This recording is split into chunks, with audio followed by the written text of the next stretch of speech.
Hey everybody, Copper One here. I believe I've got, well, a bit less copper this time. I guess there is still some, but got some nickels today. It sounded good, so thought I'd grab a box of them. I looked at all the ends. I didn't see anything super special on, I believe, one of these here. It looked a little bit. Let me see if I can find it. Give me a second. Apparently, it was just one over.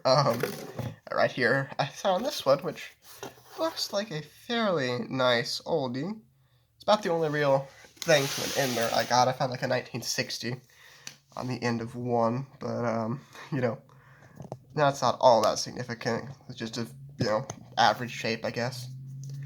So, as usual, I'm going to open up this first roll here. We'll see what this end coin is. Hopefully it's something fairly older. We'll see.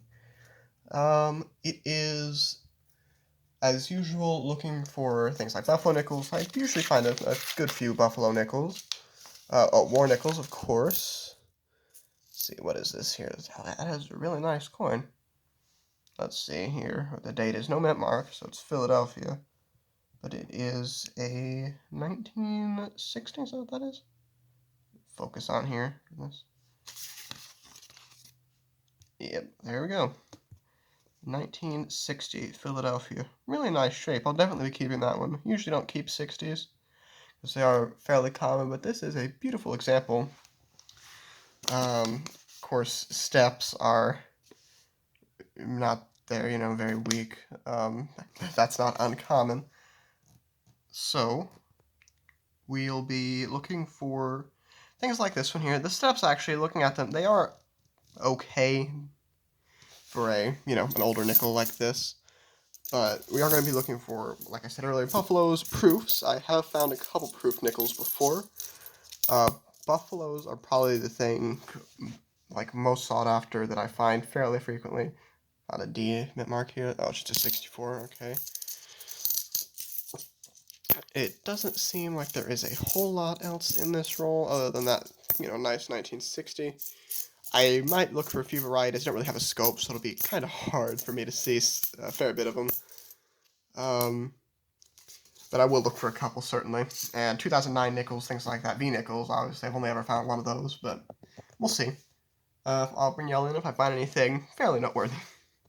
Alright, so we are back here with the third roll. A couple things, this here being the main one. Of course, just open up this one, and it is a 1941. Let's see, a Denver. Okay, that's pretty cool. And then I did also see another little Denver minted coin here. Let's see, probably just a 64, but yep, alright. Well, that's pretty good so far. Third roll, we got a 1940, and oh, okay. This one here, right a bit behind it. I just saw this back, and I thought it looked a bit older. 1940 Philadelphia. That's pretty cool. Let's see if we can find anything else like this. I guess that's a good sign. Alright, so we're back again, just a couple rolls later. I missed this when I opened it up. We're on the fifth roll here. I noticed this 1949. Let's see, a mint mark if there is one. Nope, it's just a Philadelphia. That's pretty nice. 340's fine, and this is just the, I guess, sixth roll now. That's pretty cool. Well, it's been a few rolls, maybe, I don't know, about 13, I believe this is. And I see this one here, 1947 Philadelphia. So that's nice. So far, only 40s nickels and no 50s. That's quite interesting.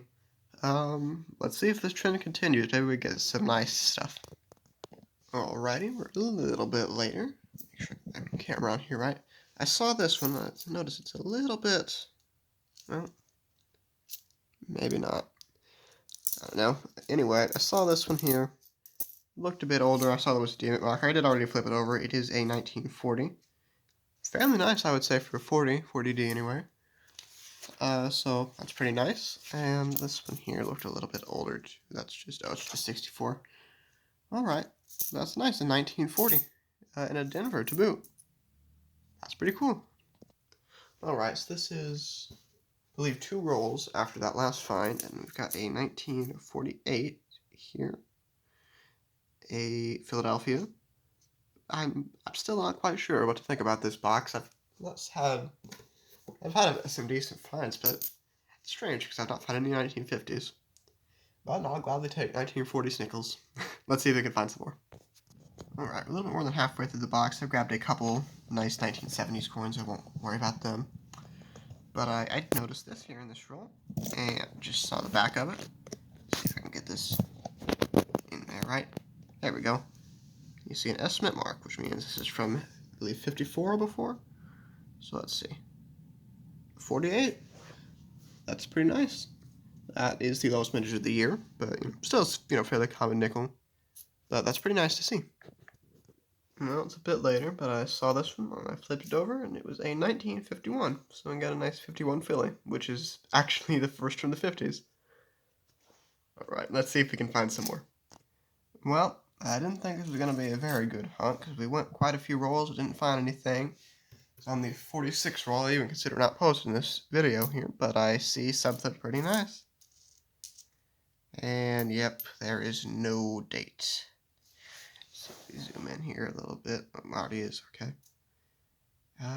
Let me take a look at this for just a second. Let's take a look at the back first. It is a lower ground, type 2. It does appear to be a Philadelphia. Let me take a look at this off camera, see if I can maybe eke a bit of a date out of there.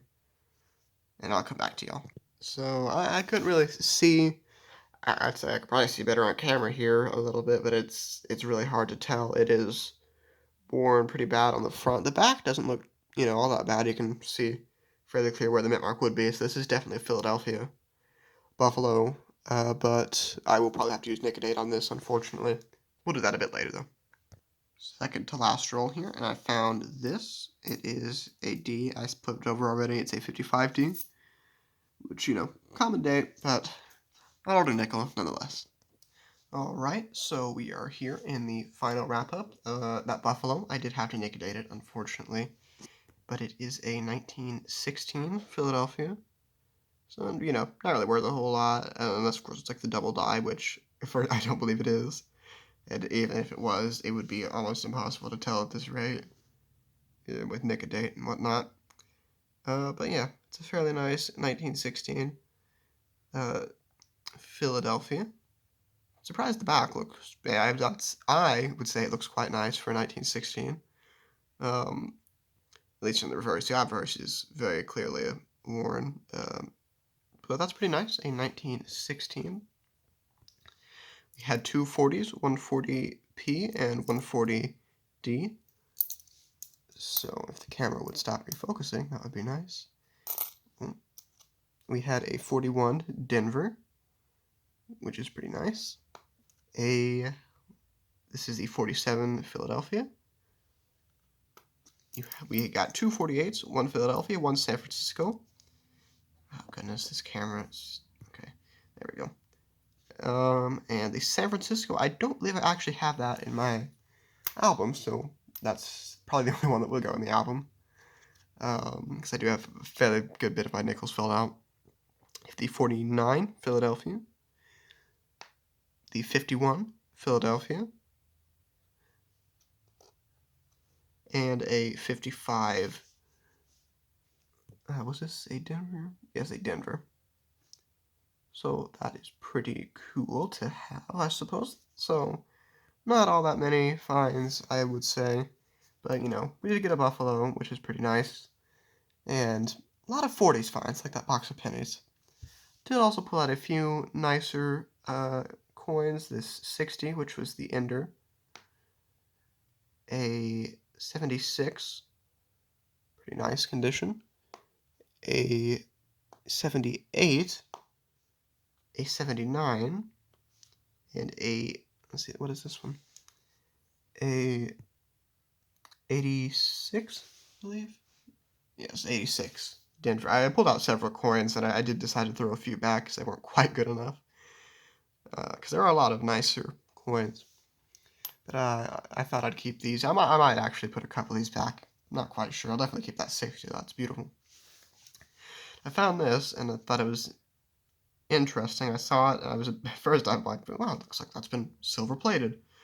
But I noticed it's also a really thick coin. Like, let me get one of these common ones here. Like, see, it's a lot thicker than a normal nickel. And I'm not quite sure why. It might have just been struck extra hard. It's not anything rare. It's a 75D, and It's not in good shape either, but thought that was interesting, so I'll probably keep that. And I believe that is all for today. But, as always, we did get some pretty nice stuff. And I'd like to thank you all for watching this video, and happy hunting.